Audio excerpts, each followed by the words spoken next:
안녕하세요. 오늘은 성경에서 아마 가장 뜨거운 논쟁거리 중 하나를 파헤쳐 보려고 해요. 바로 모든 것의 시작, 창세기 1장 얘기죠. 네, 창세기 첫 부분이 정말 몇 문장 안 되는데 그 안에 수백 년간 이어진 신학과 과학의 오, 정말 거대한 논쟁이 숨어 있습니다. 맞아요. 오늘 저희는 R.C. 스프라울의 어려운 성경 구절이라는 다루를 좀 바탕으로 해서요.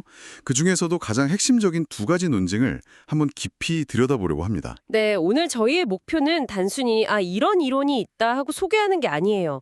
왜 이 고대의 글이 오늘날까지도 이렇게 격렬한 논쟁을 낳는지 그 해석의 갈림길을 저희가 하나하나 좀 따라가 보려고 합니다. 좀 마치 오래된 지도를 들고 보물을 찾아 나서는 탐험가처럼요. 좋습니다. 그럼 첫 번째 단서부터 시작해 볼까요? 자, 창세기 1장 1절은 정말 유명하죠. 태초에 하나님이 천지를 창조하시니라. 네, 아주 장엄하고 간결하죠. 근데 바로 다음 구절 2절이 갑자기 분위기를 확 바꿉니다. 땅이 혼돈하고 공허하며 흑암이 깊음 위에 있고 뭔가 갑자기 어둡고 좀 불길한 느낌이 들지 않나요? 바로 그 지점, 거기가 수많은 논쟁이 시작된 곳이에요. 모든 것은 히브리어 동사 하야를 어떻게 번역하느냐에 달려 있거든요. 하야요? 네, 대부분의 성경은 이걸 땅이 혼돈하고 공허했다, was라고 번역하죠. 근데 만약에 이걸 땅이 혼돈하고 공허하게 되었다, became라고 번역한다면 어떻게 될까요? 되었다고요? 했다랑 되었다는 뉘앙스가 완전히 다른데요? 그렇죠. 되었다는 건 어떤 상태의 변화를 의미하잖아요. 원래는 안 그랬는데 어떤 사건 때문에 그렇게 변했다는 뜻이니까요. 맞습니다. 그럼 땅이 혼돈하고 공허하게 되었다는 건 1절의 그 완벽한 창조 이후에 무슨 끔찍한 일이라도 일어났다는 건가요? 정확합니다. 바로 그 지점에서 간격 이론, 다른 말로는 회복가설이라는 게 등장합니다. 간격 이론이요? 네, 이 이론은 1절의 완벽한 창조와 2절의 혼돈 상태 사이에 우리가 상상할 수 없는 아주 긴 시간, 긴 시간이요? 네, 수백만 년에서 수십억 년에 이르는 간격이 있었다고 주장하는 거예요. 수십억 년의 간격이요? 그럼 그 시간 동안 도대체 무슨 일이 있었던 건데요? 그냥 빈 시간은 아니었을 거 아니에요. 그렇죠. 이 이론의 지지자들은 그 간격 동안에 어떤 우주적인 대재앙이 있었다고 봅니다. 대재앙이요? 종종 사탄의 타락과 연관짓기도 하죠. 그 결과로 1절에서 완벽하게 창조되었던 세상이 파괴되고 2절에 묘사된 것처럼 혼돈과 공허, 어둠의 상태가 되었다는 겁니다. 아, 그래서 그 이후에 나오는 창조의 6일은 최초의 창조가 아니라 파괴된 세상을 다시 만드는 재창조라는 해석이죠. 와, 이건 정말 스케일이 엄청 큰 이야기네요.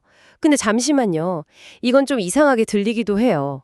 왜 굳이 이런 복잡한 이론을 만들어야 했을까요? 아주 예리한 질문이에요. 성경 본문 자체에 이런 간격을 암시하는 내용이 있는 건가요? 아니면 다른 이유가 있었던 걸까요?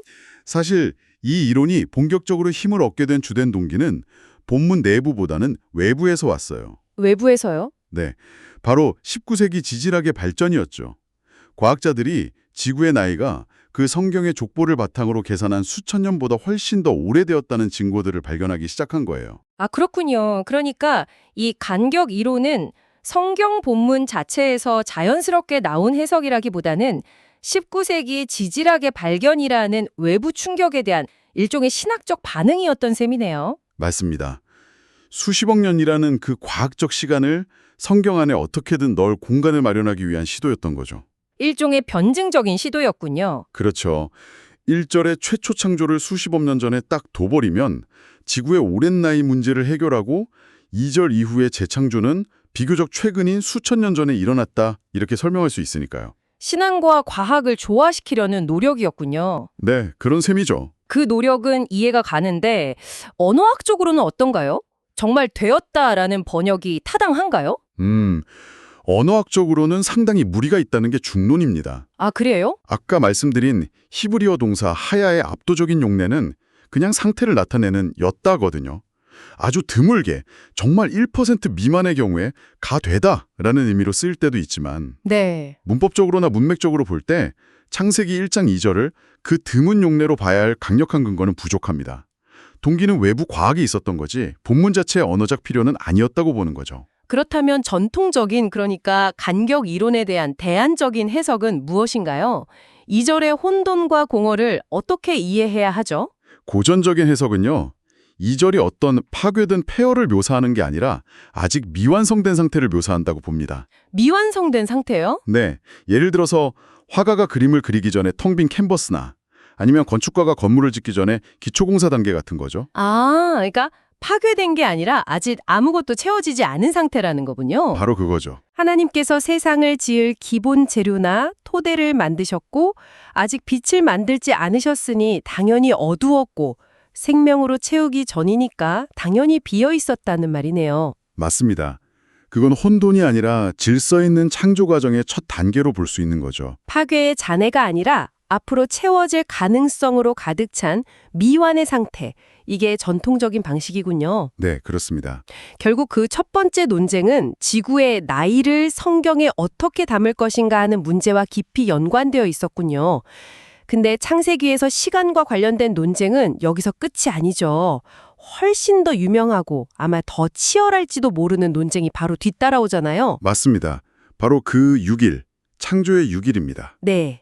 이 문제는 앞선 간격 이론보다 훨씬 더 복잡하고 또 중요합니다. 특히 주목할 점은 이 논쟁이 성경을 믿는 사람과 믿지 않는 사람의 싸움이 아니라는 거예요. 아, 그런가요? 네. 성경을 하나님의 말씀으로 믿고 그 권위를 매우 높게 인정하는 신학자들, 또 신자들 사이에서 벌어지는 아주 진지한 가족 내 논쟁 같은 겁니다. 그러니까 문제는 성경이 진실인가 아닌가가 아니라 성경이 우리에게 무엇을 말하고 있는가에 대한 질문이군요. 정확합니다. 나를 의미하는 히브리어 단어 욤을 어떻게 이해해야 하는가, 이 한 단어에 대한 해석이 크게 세 가지 갈래로 나뉩니다. 네, 그 세 가지 견해를 하나씩 풀어보죠. 가장 직관적이고 전통적인 견해부터 시작해볼까요? 첫 번째는 24시간 하루설입니다. 말 그대로 하나님이 문자적인 6일, 그러니까 우리가 경험하는 것과 똑같은 24시간 단위의 6일 동안 우주를 창조하셨다는 견해예요. 가장 단순하고 명쾌하네요. 그렇죠. 이 전해의 가장 강력한 근거는 본문 자체에 있어요. 각 날의 끝마다 저녁이 되고 아침이 되니 이는 첫째 날이니라 같은 구절이 반복되잖아요. 아, 맞아요. 저녁과 아침이 있는 하루는 명백히 24시간을 가리키는 것처럼 보이죠? 성경에 쓰인 그대로 믿는다는 입장이니까요. 하지만 이 견해는 현대 과학, 특히 천문학이나 생물학의 발견과는 정면으로 충돌하는 것처럼 보여요. 그럼 이런 충돌을 피하려는 다른 해석들도 당연히 있겠군요. 물론입니다. 그래서 등장한 두 번째 견해가 날 시대설이에요. 날 시대설이요? 네, 이 견해는 날에 해당하는 히브리어 단어 욤이 꼭 24시간만을 의미하지는 않는다는 점에 주목합니다. 예를 들어 우리도 내 할아버지 시절에는 이라고 말할 때 그 시절은 24시간이 아니라 훨씬 긴 기간을 의미하잖아요. 아, 그날이 오면 할 때 그날처럼요. 언어적으로 충분히 가능한 얘기네요. 네, 맞아요. 욤이라는 단어가 성경의 다른 곳에서도 불명확하고 긴 기간을 의미하는 용례로 쓰이거든요. 따라서 창조의 각 날은 수백만 년 혹은 그 이상의 긴 지질학적, 우주적 시대를 상징적으로 나타낸다고 보는 겁니다. 아, 그럼 과학의 연대기랑 성경의 순성을 일치시키려는 시도군요. 그렇죠.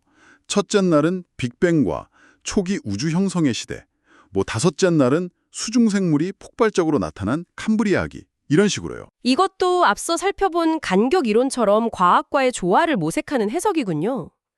자, 그럼 마지막 세 번째 견해는 뭔가요? 이건 앞에 두 개와는 결이 완전히 다르다고 들었어요. 맞습니다. 이게 가장 흥미로운 해석일 수도 있어요. 골격가설이라고 불립니다. 골격가설. 이 견해는 창세기의 6일이 아예 연대기적인 시간 순서를 말하려는 의도가 아니라고 주장해요. 시간표가 아니라 일종의 문학적이고 신학적인 틀이라는 거죠. 문학적인 틀이요. 와, 그건 정말 관점을 완전히 바꾸네요. 저는 창세기를 읽을 때 항상 역사 다큐멘터리 나레이션처럼 생각했는데 이게 사실은 정교하게 짜인 시나 희곡일 수도 있다는 거잖아요. 바로 그런 개념입니다. 6막짜리 연극을 생각해 보시면 돼요. 6막짜리 연극이요? 네, 1막, 2막, 3막이 있고 각 막의 끝을 알리기 위해서 저녁이 되고 아침이 되니 라는 무대 지시가 나오는 거죠. 이 견해에 따르면 저자는 창조가 얼마나 오래 걸렸는지 과학적으로 설명하려는 게 아니었어요. 대신에 창조 사역이 얼마나 질서 있고 목적이 있는지를 보여주기 위해서 일주일이라는 문학적 구조를 사용했다는 겁니다. 아, 그러니까 화수목금 토일이 시간 순서가 아니라 마치 1막 공간 만들기, 2막 그 공간 채우기처럼 주제별로 정리한 극본 같다는 말씀이시군요. 정확합니다. 실제로 그렇게 나눠져요. 첫째 날 빛, 즉 시간을 만드시고 넷째 날 그 공간을 해와 달과 별로 채우시죠. 아, 정말 그렇네요. 둘째 날 하늘과 바다라는 공간을 만드시고 다섯째 날 새와 물고기로 채우시고요.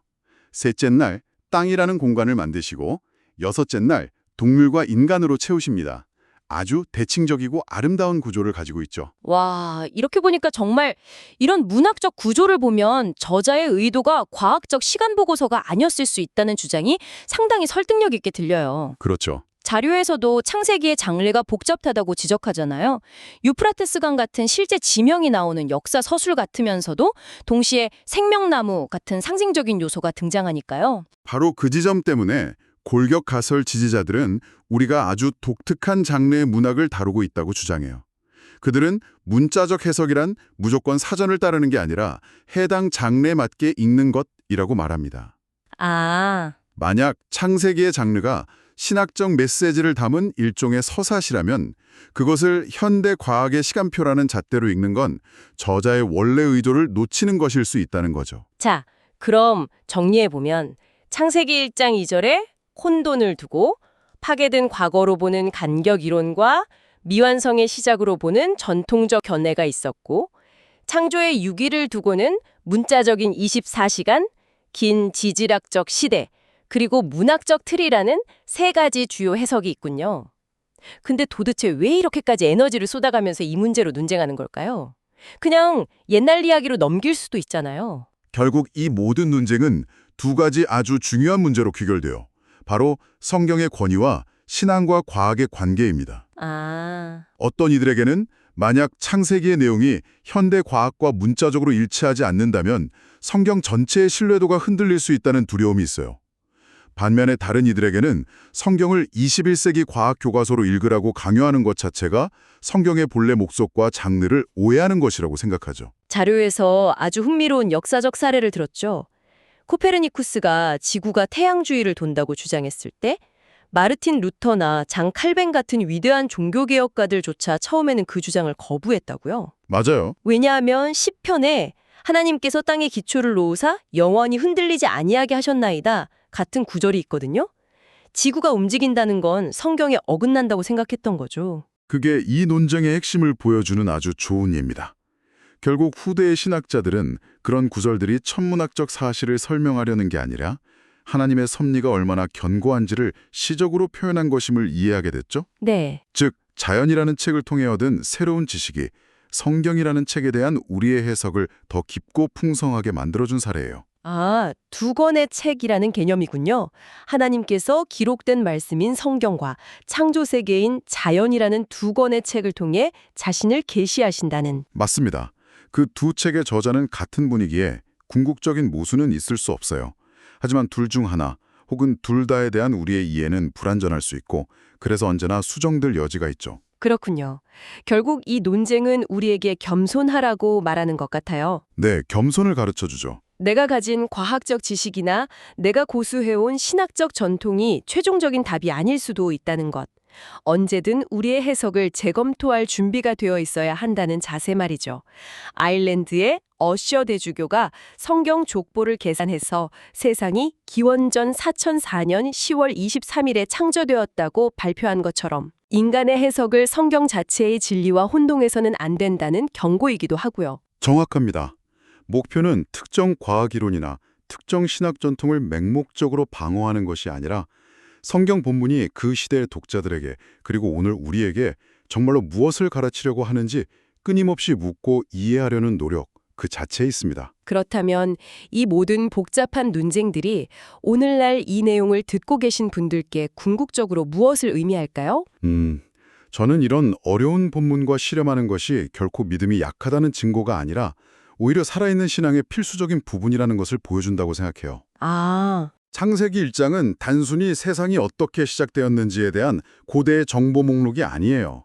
우주가 아무런 의미 없는 우연과 혼돈의 산물이라는 세계관에 맞서 이 세상이 한 분의 선하고 능력 있는 창조주의 질서 있고 목적 있는 작품이라는 장엄한 선언이죠. 우리가 2절의 동사를 어떻게 번역하든 날의 길이를 어떻게 이해하든 그 핵심 메시지를 놓치지 않는 것이 가장 중요합니다. 마지막으로 청취자분들이 계속 생각해 볼 만한 질문을 하나 남겨드리고 싶어요. 자료에 언급된 내용인데 창세기와 동시대에 가른 고대 근동 창조 신화들을 보면 세상은 보통 신들 사이의 끔찍하고 폭력적인 전쟁 속에서 패배한 신의 시체 같은 것으로 만들어져요. 혼돈과 다툼이 세상의 본질인 셈이죠. 네, 아주 중요한 차이점이죠. 하지만 창세기에서는 어떻죠? 하나님이 말씀하시자 빛이 있으라 하시자 그대로 이루어집니다. 네, 이것에 대해 한번 생각해 보세요. 우리가 논의한 세부적인 해석의 차이들, 즉 날이 문자 그대로의 24시간이든 상징적인 시대이든 혹은 문학적 틀이든 그 사이에 거대한 시간의 간격이 있었든 없었든 간에 그 모든 논쟁을 넘어서 성경의 창조 이야기가 우주적 전투와 폭력이 아닌 질서와 의도 그리고 평화로운 신적 말씀의 능력에 대한 이야기라는 사실. 그 근본적인 차이점은 우리가 믿는 하나님과 우리가 살고 있는 이 세상의 본질에 대해 과연 무엇을 말해주고 있을까요?